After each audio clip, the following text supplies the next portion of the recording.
pre-algebra lesson 1-2, order of operations. In order for mathematics to be understood universally, which means outside of the United States, and so the United States can talk to people in China, and people in China can talk to people in Japan, and people in Japan can talk to people in Germany, etc., mathematicians must follow a specific order of operations. The more complicated a problem is, the more important it is to follow the proper order of operations. Because if we don't all solve the problem the same way, we're not going to get the same solution. Which means when they build an important infrastructure like a bridge or, say, an airplane, airplanes are not built in one place. The engine may be built in Canada, the fuselage may be built in Germany, the tail section may be built in Massachusetts, and the wheels might be built in China. If we all did math a different way, when they put that puzzle of a plane together, it probably won't fly. And if it did, it probably would crash. Therefore, mathematics has to follow a specific order of operations. An easy way to remember the order of operations is to remember the phrase, please excuse my dear Aunt Sally. P stands for parentheses, otherwise known as grouping symbols, which are braces and brackets as well. These are all the grouping symbols that you can have right here, and they are very important to make sure that you understand you work from the outside inside. A fraction bar is also a grouping symbol. Do everything on top of the fraction first, do everything on the bottom of the fraction second, and then divide. E stands for exponents, something taken to the second power, or the third power, or the fifth power. M stands for multiplication. You do multiplication in order from left to right. It's multiplication or division. It doesn't matter which one comes first. Okay? If I have a problem, it doesn't mean that I always multiply before I divide. It means whichever one comes first, as I'm reading my problem from left to right, that's what I do first. If I have a problem that says 5 times 3 divided by 6 plus 2, I do the 5 times 3 first, not because it's multiplication, but because it comes first in the problem. I get so many people who seem to think that if it's a problem like 6 divided by 2 times 3 plus 4, that I have to do the 2 times 3 first, which is not the case. In this problem, I'll do the 6 divided by 2 first because it comes first as I'm reading the problem.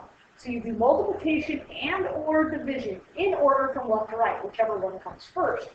Same with addition or subtraction.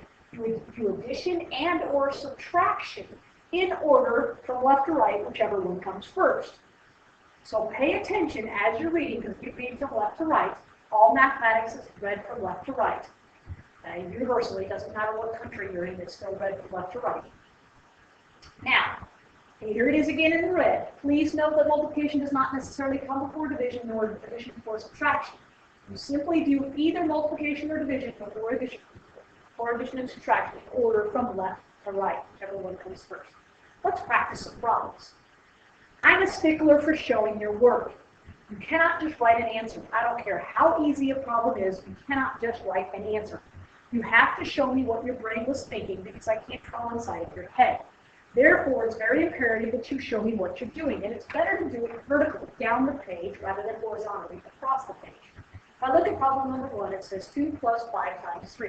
Order of operations says I do multiplication and division first, which is this. And I indicate that by just doing that little bracket or caret thing. So I'll keep my 2, and I'll keep my plus sign, and 5 times 3 is 15. Now I know that 2 plus 15 is 17, and I'm done.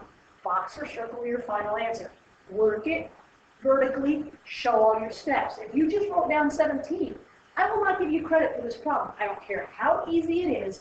You absolutely must show me all the steps every single time, every single problem. Doesn't matter how easy you might think it is. It's my way or the highway on this. You have to show your work. Absolutely required. No way around it. Number 2, 12 divided by 3 minus 1. Well, division comes before subtraction, so I'm going to do my 12 divided by 3, which happens to be 4. 4 minus 1 is 3. Simply put, you might say, I could do that in my head. Yeah, you probably could. But when the problems become more complicated, I need to know what you're thinking. I can't always really quickly look at a problem and say, oh, they did this first instead of that first. But if you show me your work, I can figure out, oh, look, they did this first instead of that first. Or it's just a minor mathematical error. They did all the order of operations correctly. They just can't multiply. I need to be able to look at that very quickly. Problem number 3, 10 minus 1 times 7. Well, we have to do 1 times 7 first. I'm going to write down the 10, keep my subtraction sign, and 1 times 7 is 7. 10 minus 7 is 3. Simply done. Not too hard. Number 4, if I look at this, I have both division and multiplication. I have both.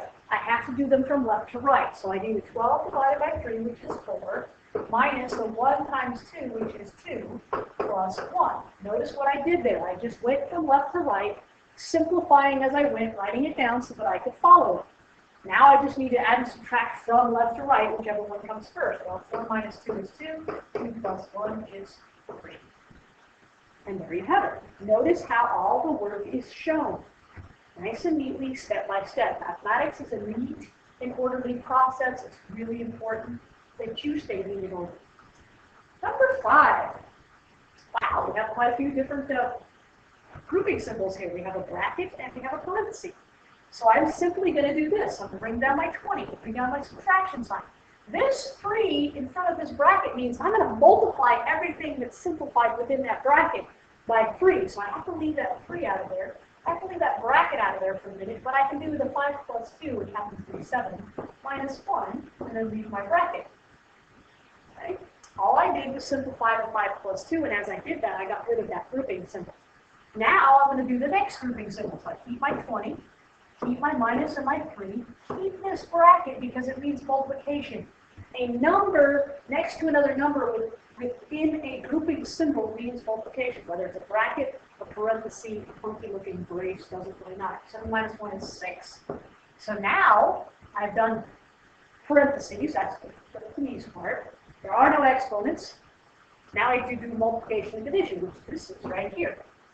3 times 6, so I'm going to do 20 minus 3 times 6 is 18. 20 minus 18 is 2. And then we have it. Nice and neat, tight, orderly, step by step down the problem. Let's look at this next problem. Number 6 says 6 plus 2 over 4. This means to divide, but it also means a grouping symbol.